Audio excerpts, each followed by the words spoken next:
ఒక మనిషి చుట్టూ ఇన్ని కథలేంటి? ఒక వ్యక్తికి ఎన్ని అవతారాలేంటి?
త్రిదేవ్, ఏంటిది? ఏం చేస్తున్నావు నువ్వు? మెల్లగా మాట్లాడు. అత్తయ్య పడుకున్నారు. గట్టిగా మాట్లాడితే తనకి డిస్టర్బ్ అయ్యి లేస్తారు.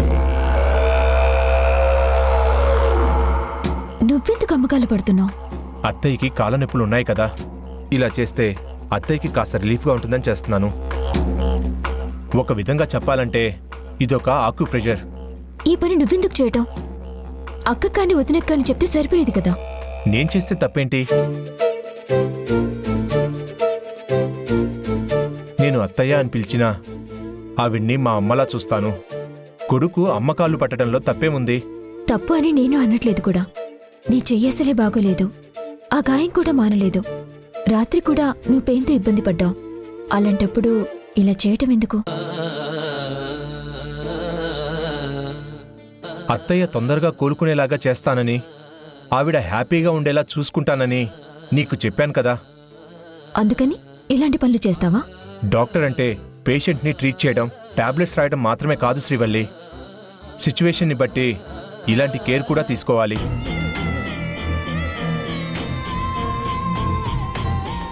సరే, ఇంతవరకు చేసింది చాలు. ఇప్పుడు నేను అమ్మకాలు పడతాను. నా పక్కకు జరుగు. అత్తయ్య గారు మెలుకుతో ఉంటే నన్ను అస్సలు చేయనివ్వరు. తను నిద్రపోయినప్పుడైనా ఇలా సేవ చేసుకునివ్వు శ్రీవల్లి. అది కాదు త్రిదేవ్. నువ్వింకేం మాట్లాడకు. ఆఫీస్ నుండి అలసిపోయి వచ్చుంటావుగా, వెళ్ళి రెస్ట్ తీసుకో.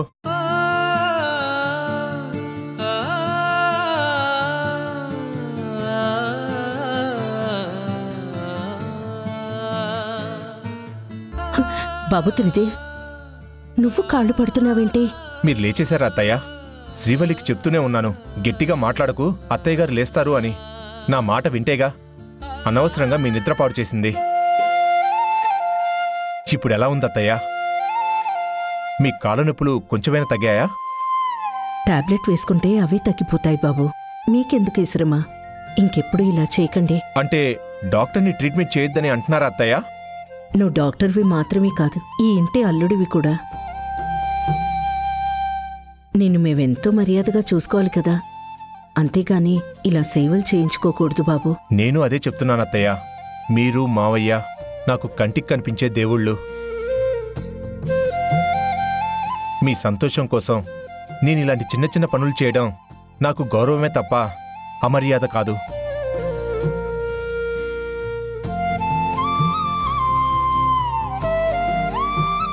నా ఆత్మసంతృప్తి కోసం నేను ఇలా చేశాను.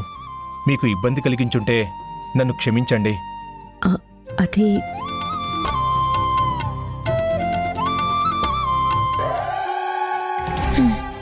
వీడు doctor come actor cum writer కూడా. వాడి మాటలకి వాళ్ళకి ఏం చెప్పాలో అర్థం కావట్లేదు. అందరూ వాడి నటనను చూసి నిజంగానే వాడంత మంచివాడని మురిసిపోతున్నట్టున్నారు. వాళ్లే కాదు, ఓ కొన్ని క్షణాలు నేనే మైమర్చిపోయాను. వీళ్ళలాంటి మల్టీ టాలెంటెడ్ పర్సన్ని నేనెక్కడా చూడలేదు. అదేం లేదులే బాబు, నిన్ను చూస్తుంటే నాకు చాలా ఆనందంగా ఉంది. ఇన్ని రోజులు ఒక డాక్టర్ని ఇంటికి అల్లుడిగా తెచ్చుకున్నానని మురిసిపోయేవాణ్ణి. కానీ ఈరోజు ఒక గొప్ప వ్యక్తిత్వం ఉన్న మనిషిని నా కూతురికి భర్తగా తీసుకొచ్చానని గర్వపడుతున్నాను. నువ్వు మా అల్లుడిగా రావడం నిజంగా మా అదృష్టం. లేదు మావయ్య, శ్రీవల్లి నా భార్యగా రావడం నా అదృష్టం. త్రిదేవ్, నీ వల్ల అందరం అదృష్టవంతులు అయ్యా. ఈ వీరనటనంతా డబ్బు కోసమే కదా, దాని గురించి మాట్లాడేంటి వీడు? నీకన్నిటికీ తొందరే. వాడు టైం చూసి దెబ్బ కొడతాడు. అందుకు గ్రౌండ్ వర్క్ ప్రిపేర్ చేశాడు. ఇప్పుడు ఆల్మోస్ట్ డబ్బు వీడి చేతికొచ్చినట్టే.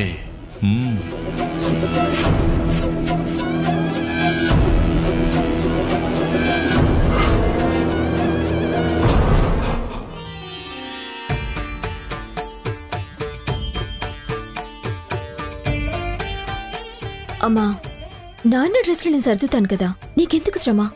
లేదమ్మా, నేనే సర్దుతాను.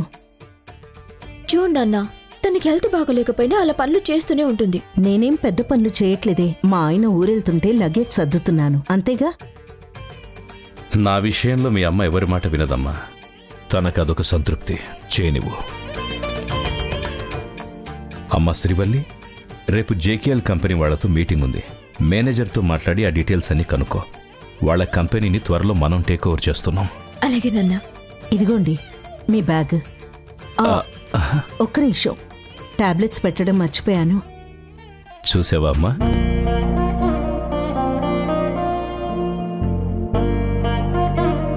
ఏమండి, వేళకి తినండి, టాబ్లెట్స్ వేసుకోవడం మర్చిపోవద్దు. అలాగే సీత, మీకు బయట ఫుడ్ పడదు. హోటల్లో అస్సలు తినకండి. తినను. మినిస్టర్ గారి ఇంట్లో ఉంటాను కదా, అక్కడే తింటాను. అక్కడికి వెళ్ళగానే ఫోన్ చేస్తారు కదా. అలాగే. ఏంటమ్మా చిన్నపిల్లలకు చెప్పినట్టు నాన్నకి ఇలా చెప్తున్నావు? అన్ని నాన్నకి తెలుసు కదా. సార్, ఫ్లైట్ టైం అవుతుంది. వస్తున్నాను ప్రసాద్. వస్తాను సీత. వెళ్ళొస్తానమ్మా. బాయ్ నాన్న. రా.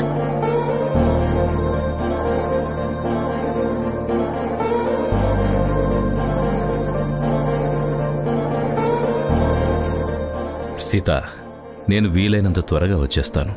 నా గురించి ఆలోచిస్తూ నీ హెల్త్ నెగ్లెక్ట్ చేయొద్దు. నేను బాగానే ఉంటానండి.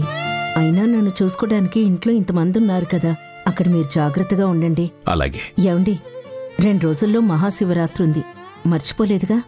అదెలా మర్చిపోతాను సీత. ఆ రోజు ఖచ్చితంగా మీరు ఇంట్లో ఉండాలి.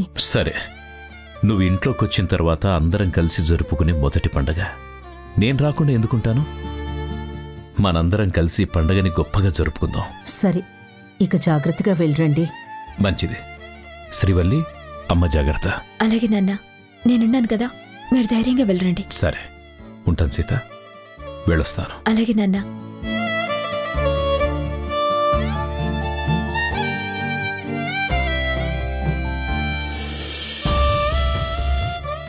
అమ్మా, ఆ కళ్ళల్లో నీళ్ళేంటి? నాన్న వెళ్తున్నది ఢిల్లీకి, మనకి దూరంగా ఎక్కడికి వెళ్ళడం లేదు కదమ్మా. మీ నాన్న ఢిల్లీకి వెళ్ళినా ఆఫీస్కి వెళ్ళినా ఆయన దూరంగా ఉంటే నాకేదో వెల్తిగా ఉంటుందమ్మా. నాన్నంటే నీకెంత ప్రాణమో నాకు తెలుసమ్మా. నీ ఆరోగ్యం బాగుంటుంటే నిన్ను కూడా నాన్నతో పంపించుండేదాన్ని. పర్వాలేదమ్మా, 2 రోజుల్లో వచ్చేస్తారుగా. పైకలానే అంటావు కానీ లోపల నువ్వు దిగులు పడుతుంటావని నాకు తెలుసు. పోనీకు పంచేనా? నెక్స్ట్ ఫ్లైట్కి టికెట్స్ బుక్ చేస్తాను. నేను కూడా నీతో పాటు వస్తాను. మనిద్దరం కలిసి ఢిల్లీకి వెళ్దాం. ఈ 2 రోజులు నువ్వు నాన్నతో ఉండొచ్చు, సరేనా? వద్దమ్మా, మళ్ళీ ఆయన నా మీద కోపడతారు. పైగా నీకు రేపు ఆఫీస్లో ఏదో కంపెనీ వాళ్ళతో మీటింగ్ ఉంది కదా. మరి నువ్వు ఇలా బాధపడుతున్నావు కదా. అది బాధ కాదు తల్లి, ప్రేమ. 23 సంవత్సరాలు ఆయనకి దూరంగా ఉన్నాను కదా, అందుకే ప్రతి క్షణం ఆయనకి దగ్గరగా ఉండాలని ఆరాటం, అంతే. నేను బాధపడంలే, పద.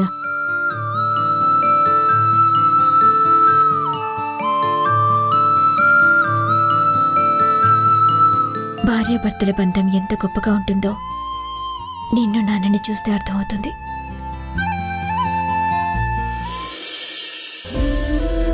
అమ్మా, ఎల్లుండి శివరాత్రికి మన ఇల్లు చాలా సందడిగా గలగలలాడుతూ ఉంటుంది. ఒకప్పుడు నువ్వు, నేను, లడ్డు మామ మాత్రమే జరుపుకునేవాళ్ళం. కానీ ఈసారి ఫ్యామిలీ అంతా కలిసి జరుపుకుంటున్నందుకు నాకు చాలా ఆనందంగా ఉంది.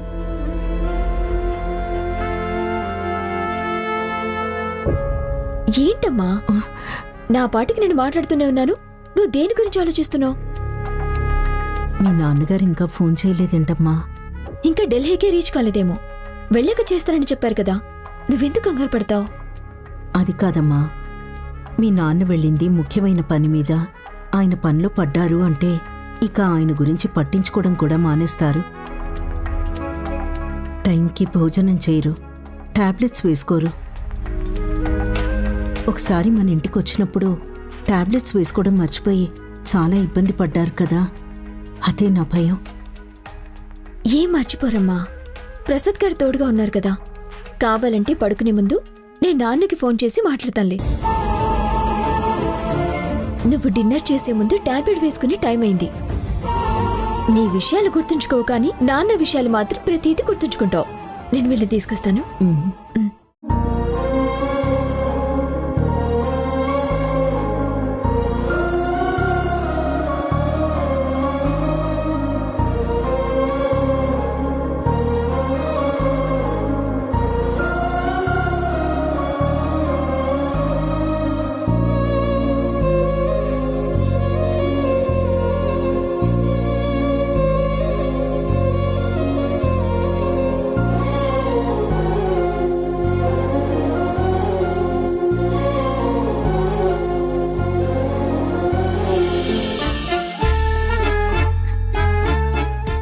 అత్తయ్య, మీ గురించి కేర్ తీసుకునే విషయంలో ఇంట్లో అందరూ ఒకరికొకరు పోటీ పడుతున్నారనుకోండి. నేను ఇప్పుడే మీకు టాబ్లెట్స్ ఇమ్మని కల్పనకి చెప్పాను, అంతలో శ్రీవల్లి తీసుకొచ్చింది. ఇంతకీ మీకు ఇప్పుడు ఒంట్లో ఎలా ఉంది? ఈ 3 రోజులుగా మెడిసిన్స్ వాడుతున్నారు కదా, ఏమైనా బెటర్మెంట్ తెలుస్తుందా? నాకైతే ప్రస్తుతానికి ఏ గుండె నొప్పి, ఎటువంటి నీరసం ఏం లేదు బాబు. 2 నెలలు మందులు వాడమన్నారు కదా, అప్పటికి పూర్తిగా తగ్గిపోతుందనుకుంటున్నాను. తప్పకుండా తగ్గిపోతుంది. నేను డైటీషియన్తో మాట్లాడి హార్ట్ పేషెంట్స్ ఎలాంటి ఫుడ్ తీసుకోవాలో కూడా కనుక్కున్నాను. ఆ డైట్ ఫాలో అయితే 2 నెలలు అవసరం లేదు, నెల రోజుల్లో మీరు మామూలు మనిషి అయిపోతారు.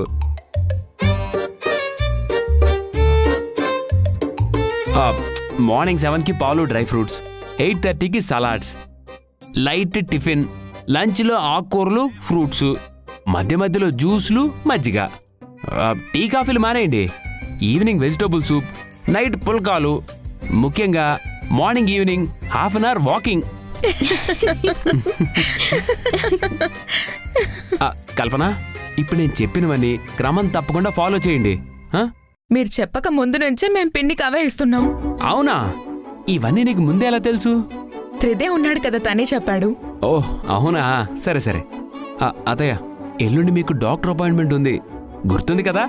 అసలు మర్చిపోనిస్తేనే కదా బాబు, అందరూ గుర్తు చేస్తూనే ఉన్నారు. త్రిదేవ్ డాక్టర్ కదా, రోజు నా హెల్త్ ఎలా ఉందని, బీపీ ఎలా ఉందని చెక్ చేస్తూ కేర్ తీసుకుంటూనే ఉన్నాడు.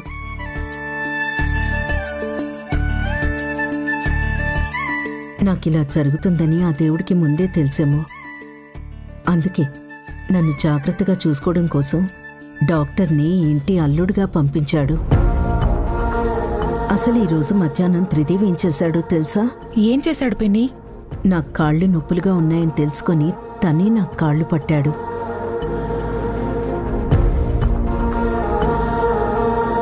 అసలు ఈ రోజుల్లో ఇలాంటి వ్యక్తులు ఉంటారా అని నాకు ఆశ్చర్యం వేసింది. తనెంత మంచివాడు. నిజంగా శ్రీవల్లి ఎంతో పుణ్యం చేసుకుని ఉంటుంది. అందుకే త్రిదేవ్ తనకి భర్తగా వచ్చాడు. అవును పాపం, ఇప్పుడు ఎలాగో డాక్టర్గా ప్రాక్టీస్ చేయడం లేదు కదా, ఇంట్లో బోర్గా ఉండి మిమ్మల్ని కేర్గా చూసుకుంటున్నట్టున్నాడు.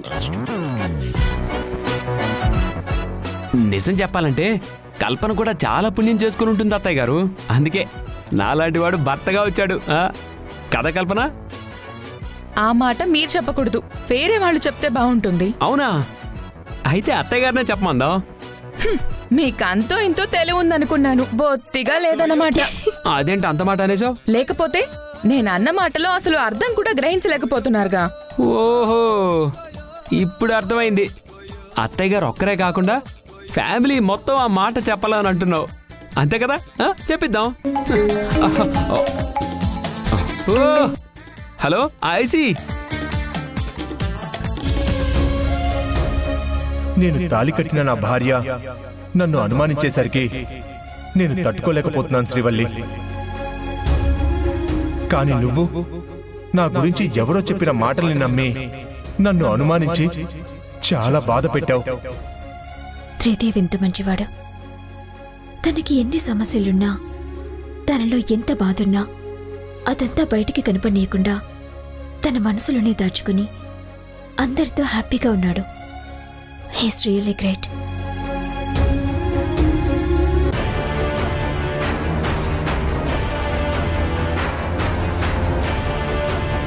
ఒరే, నువ్వు ఎంత తిరిగినా కాళ్ళు నొప్పులు రావడం తప్ప డబ్బులు మాత్రం చేతికొచ్చేలా లేవు. నా మాటలకి ఆనందంలో మునిగిపోయిన వాళ్ళు చెక్కుని వెండి పళ్ళల్లో పెట్టి ఇది గిఫ్ట్గా ఉంచుకో అని చెప్తారనుకుంటే ఆ యాంగిల్లో ఒక్కరు కూడా ఆలోచించరేంటి? నోరు తెరిచి అడగకుండా నీ పాటికి నువ్వు వాళ్ళ సేవ చేసుకోవడానికే పుట్టిన వాళ్ళ మాట్లాడుతుంటే ఎందుకు ఇస్తారు చెప్పు? నేను ఉండే టెన్షన్లో నాకు తిక్కరేగేలా మాట్లాడకు. ఆ టైంలో నేను డబ్బు కావాలని అడిగితే డబ్బు కోసమే కాళ్ళు పట్టుకున్నానని నా గురించి చీప్గా ఆలోచిస్తారు. అందుకే అడగలేదు. అది నిజమే. అసలే ఆ శ్రీవల్లి టూ ఇంటెలిజెంట్. నువ్వు పల్స్ పట్టుకుంటేనే కానీ పేషెంట్ ప్రాబ్లం ఏంటో చెప్పలేవు. కానీ తను ఫేస్ చూస్తే మన మనసులో ఏముందో చెప్పేయగలదు. తనతో చాలా కేర్ఫుల్గా ఉండాలి. శ్రీవల్లికి నీ ప్రాబ్లం ఏంటో క్లియర్గా తెలుసు. డబ్బు ఇస్తే నువ్వు ఇందులోంచి బయటపడతావని తెలుసు. ఇప్పుడు నువ్వు వాళ్ళ అమ్మని మీ అమ్మలా చూసుకుంటున్నావని కూడా తెలుసు. అయినా నీ సమస్యను తీర్చాలన్న ఆలోచన రాలేదు అంటే నువ్వు మరో ప్లాన్ వెయ్యాలేమో. అవసరం లేదు బావా, ఈరోజు చూస్తాను. చెక్కు నా చేతికి రాకపోతే అప్పుడు నువ్వు చెప్పినట్టు ఏం చేయాలనేది ఆలోచిస్తాను.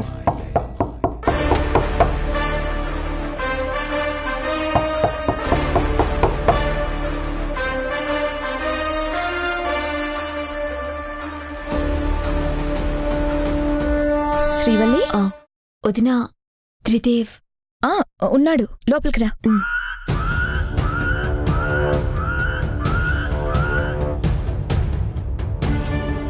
వదినా, అమెరికాలో త్రిదేవ్కి జరిగిన విషయం మీకు తెలిసే ఉంటుంది కదా? తెలుసమ్మా. డాక్టర్ కావాలని ఎంతో పట్టుదలతో డే అండ్ నైట్ కష్టపడి చదివి డాక్టర్ అయ్యాడు. అది కూడా అమెరికాలోని పెద్ద హాస్పిటల్లో. కానీ వాడి అదృష్టం బాలేదు. అక్కడున్న రేసిజం వల్ల వాడికి అలా జరిగింది. అక్కడ జరిగిన అన్యాయం వల్ల వాడు ప్రొఫెషన్కి దూరమై చాలా బాధపడుతున్నాడు. అక్కగా వాడికి నేను ఏ హెల్ప్ చేయలేకపోతున్నాను. పోనీ మావయ్య గారికి చెప్దామంటే పరువు పోతుందని భయంతో చెప్పకుండా సైలెంట్గా ఉన్నాను. అక్క, నా గురించి చెప్పి తన్నెందుకు బాధ పెడతావు? నా పరిస్థితి ఏంటో, నా సమస్యకి పరిష్కారం ఏంటో శ్రీవల్లికి మాత్రం తెలీదా ఏంటి? త్రిదేవ్, ఈ చెక్ తీసుకో.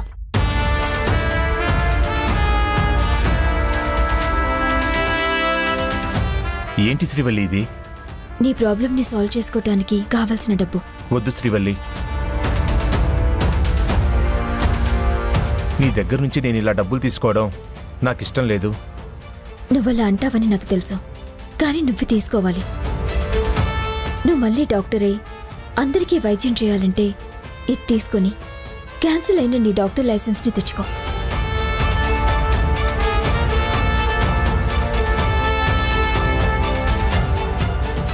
వీడి ఈ టైంలో కూడా వెదర్ బిల్డప్ ఇవ్వకపోతే మూసుకొని తీసుకోవచ్చు కదా.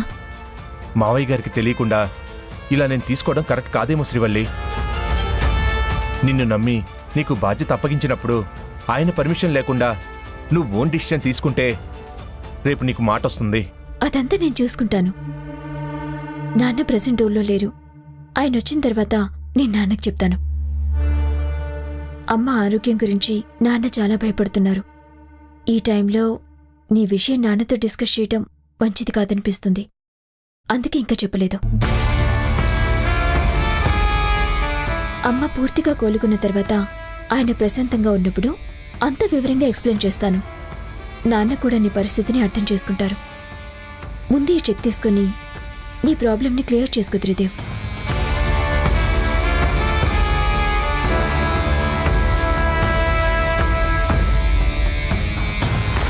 సరే శ్రీవల్లి, నాకిష్టం లేకపోయినా నువ్వింతలా చెబుతున్నావు కాబట్టి నీకోసం తీసుకుంటాను.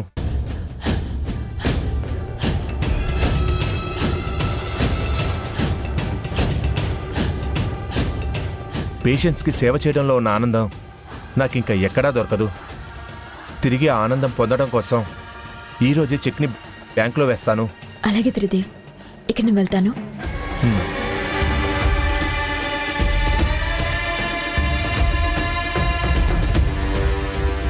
అక్క, ఇప్పుడు అర్థమైందా?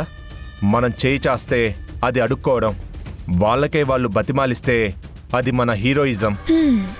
ఏదైతేనే మొత్తానికి సాధించావు. వెంటనే డబ్బు డ్రా చేసి ఆ లాయర్ మొహాన్ని కొట్టి మ్యాటర్ సెటిల్ చేసుకో.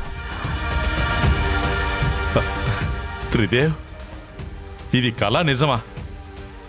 ఆఫ్టర్ ఆల్ 5 లక్షలు ఇవ్వడానికి 100 క్వశ్చన్లు వేసే శ్రీవల్లి ఇప్పుడు కోట్ల రూపాయలు నాన్నకు తెలియకుండా ఇచ్చిందంటే నిన్ను పొగడ్డానికి మాటలు సరిపడం లేదు. You are really great.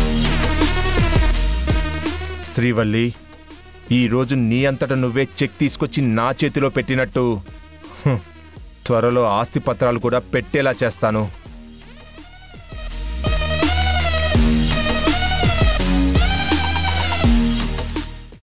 వదినా, ఏం శ్రీవల్లి, ఆఫీస్ నుంచి ఇప్పుడే వచ్చావా? నువ్వెందుకు భవాని వదినతో అలా మాట్లాడావు? ఎందుకు తనని అనవసరంగా అని మాట్లాడినావు?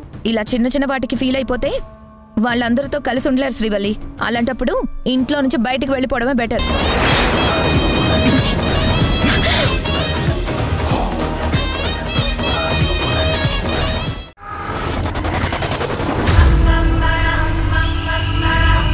విధ్వంసన్నాపే వినాశనం నేను. కొంతమంది చూపు మనిషి ఊపిరి ఎప్పుడు ఆగాలో డిసైడ్ చేసే చూపు.